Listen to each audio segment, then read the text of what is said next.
Breast cancer ఉంటే pregnancy సాధ్యమా?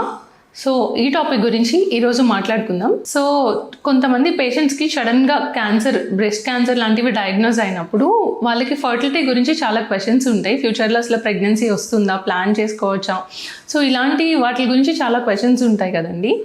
So breast cancer diagnose అయింది అని అంటే మనం మెయిన్గా టైప్ ఆఫ్ క్యాన్సర్ అనేది చూసుకోవాలన్నమాట. సో ఒక ఆంకాలజిస్ట్, క్యాన్సర్ స్పెషలిస్ట్ని కన్సల్ట్ అయ్యి అసలు క్యాన్సర్ ఏ స్టేజ్లో ఉంది, ఏ టైప్ ఆఫ్ క్యాన్సర్, దానికి మనం ఎలాంటి ట్రీట్మెంట్ సజెస్ట్ చేస్తున్నారు అనేది తెలుసుకోవడం ఇంపార్టెంట్. సో క్యాన్సర్ కనుక అడ్వాన్స్డ్ స్టేజెస్లో ఉంది, లైక్ కీమోథెరపీ, రేడియోథెరపీ ఇలాంటివి సజెస్ట్ చేశారు అన్నప్పుడు డెఫినెట్గా ఈ రేడియోథెరపీ వల్ల ఏంటంటే ఎగ్ క్వాలిటీ మీద ఈ కీమో రేడియేషన్ యొక్క ఎఫెక్ట్ అనేది ఉంటుందన్నమాట. సో ఇలాంటి పేషెంట్స్కి మనకి ఎగ్ ఫ్రీజింగ్ అనే ఆప్షన్ ఉంటుందండి. సో క్యాన్సర్ ట్రీట్మెంట్కి వెళ్ళే ముందే మనం ఐవీఎఫ్ చేసి ఎగ్స్ని స్టిమ్యులేట్ చేసి ఎగ్ పికప్ అనేది చేసి మనం oocyte ఫ్రీజింగ్ అనేది చేయొచ్చు అనమాట. In case they are married couple అని అంటే మనం ఎంబ్రియోస్ అనేవి కూడా ఫ్రీజ్ చేయొచ్చు.